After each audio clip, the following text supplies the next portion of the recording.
Namaste. How's it going, everyone? There is a video I want to share with y'all, and I'll flip my phone so you guys can see it. But it's 11:28 p.m. and I'm about ready to go to bed. But I've been watching this video several times today, and just wanted to share something I've been watching a lot today. And it's weird because it kind of has made me emotional, but I won't tell you what it is, but we'll just watch it and then I'll share my thoughts about it. So here we go.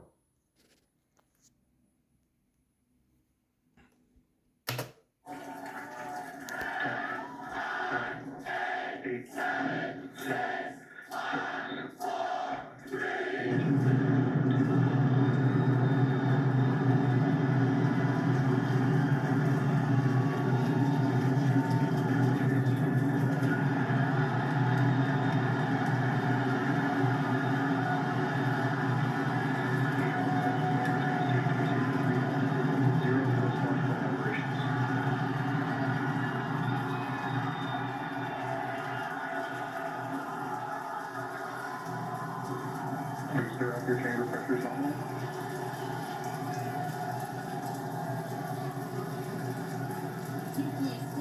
Seconds into the test flight of the inaugural Starship vehicle, tower clear, wind picks over. Propulsion reports first stage engines nominal. What a sight from the ground cameras at Starbase. We're flying at twice the thrust of the Saturn V heading to space.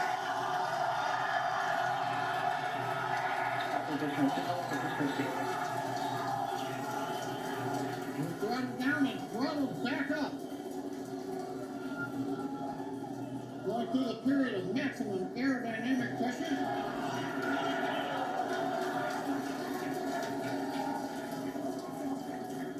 As the velocity increases, the density of the atmosphere is decreasing, lessening stress on the vehicle. The call out, max Q now.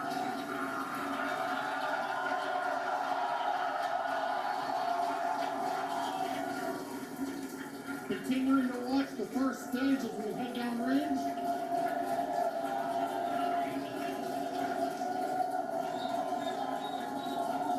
100 seconds into flight. Our next major activity is going to be shutdown of the first stage. Houston tracking station now acquiring the vehicle.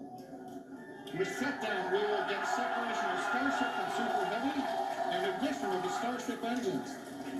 When Starship separates, we light up 6 engines in a staggered sequence.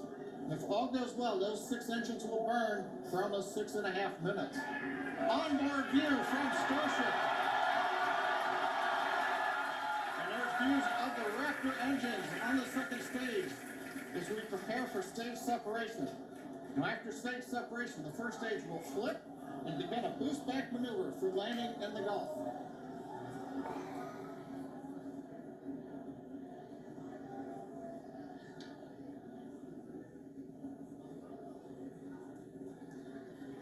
Continuing to fly, 2 minutes 40 seconds. Let's get ready for main engine cutoff.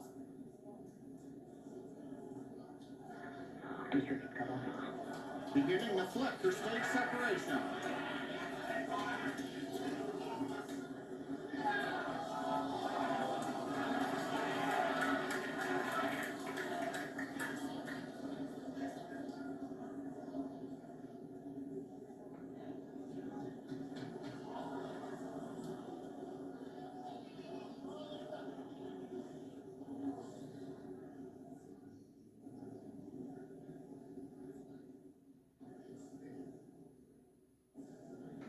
As of right now, we are awaiting stage separation,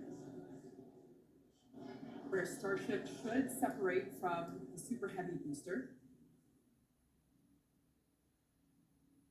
Yeah, Kate, right now it looks like we saw the start of the flip, but obviously we're seeing from the ground cameras the entire Starship stack continuing to rotate. We should have had separation by now. Obviously, this does not appear to be a nominal situation.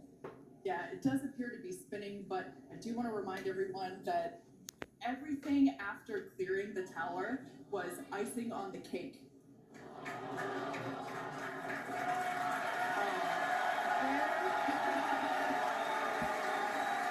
And there, as you saw, as we promised, an exciting end to the Starship inaugural integrated test flight.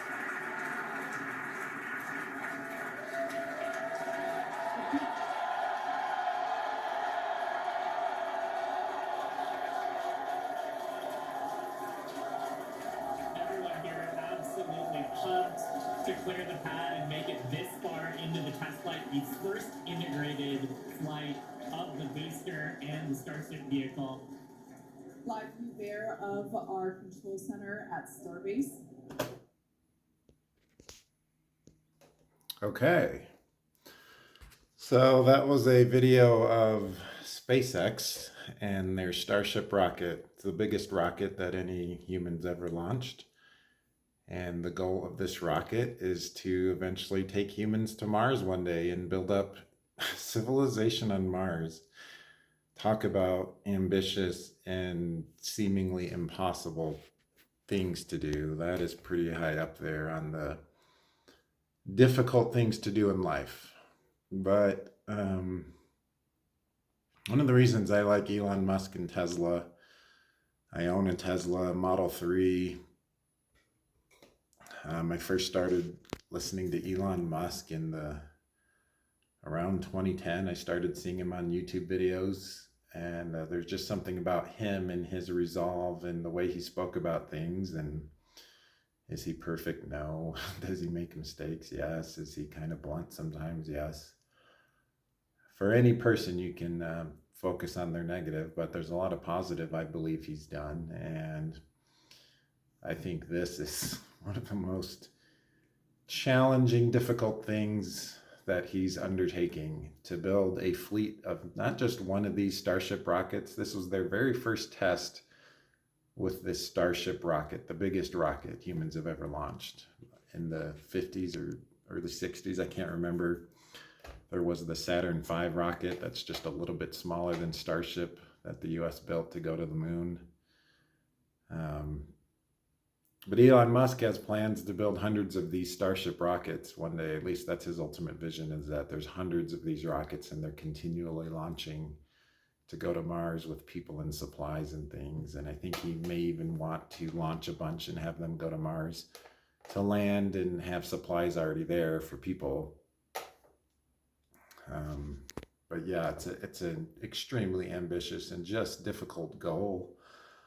Part of life in us as humans is the difficulty of life. Life is not just given to us on a silver platter, at least not most of us. Life is part difficulty and challenge and trial and failure and learning and learning. And this is the ultimate example of that. Starship, 4 minutes into its launch, exploded. And Elon Musk expected that to happen. He didn't know if it was even going to fly up past the tower. The tower was the thing it was next to. So if it flew that high, that's a success. But it flew like, I think, almost 40 kilometers in the air. So it was a success. SpaceX is going to take data from this launch and do another one in a couple months. And they're not giving up. It's easy to give up after failures. I've failed a lot in my life, for sure. And it would be very easy to give up and get discouraged, but you just take learnings from every failure and try to do better next time. And maybe you do better, maybe you don't, but you can see that there's a large contingent of people cheering for this project to succeed. And the first time that the Starship launches and separates, that's where it blew up. It was trying to separate. So there's two pieces to Starship. There's the bottom piece, which is just basically a giant canister full of fuel with, I think, 18 engines on the bottom. So during that video, you saw these like bunch of lights in a circle. Those are all the engines that took that fuel to generate the thrust to lift it off the ground. And so that's the bottom piece, and it's a giant piece. And then on top of that, you have another section, and that's the actual ship that people will be in one day. That also has a set of thrusters and fuel, but not nearly as much, because most of the fuel is used to escape Earth's gravity. Once you get to the point you escaped Earth's gravity, you're pretty good. Then you don't need nearly as much fuel. So I think that Elon Musk will have a bunch of starships bring fuel and supplies to Mars first, once it's proven over and over that this flies without incident. And getting Starship into orbit and to the moon is just one step. Getting it to Mars is a whole nother ball game, and I think there'll be failures there. Probably people will die, and this is the nature of life and evolution and progression is difficulty and sometimes death. And there goes my light. Here it comes back. Okay. So yeah, it was a very inspiring video. Just huge giant rocket flying in the air, and it exploded. But it got into the air for 4 minutes, well beyond what was expected. So that was very cool. I just wanted to share that with y'all. I've been watching multiple videos of this. I love hearing the people cheer it on. There's people that were along the beach watching it from a distance cheering as well. And Elon Musk has just tried so many things and failed at so many things, and he gets so much heat and slack and hate from people. And he just keeps going. And there's a lesson there, at least for me, to keep going on my journey of life. There's been times I've wanted to give up on my journey of personal growth and discovery, but I'm 45. I think I have a lot of years left still, so there's still a lot more to do and share and create and experience, even as I get older. So anyways, I just wanted to share that with y'all, and appreciate y'all watching, and I'll see you in the next video. Namaste.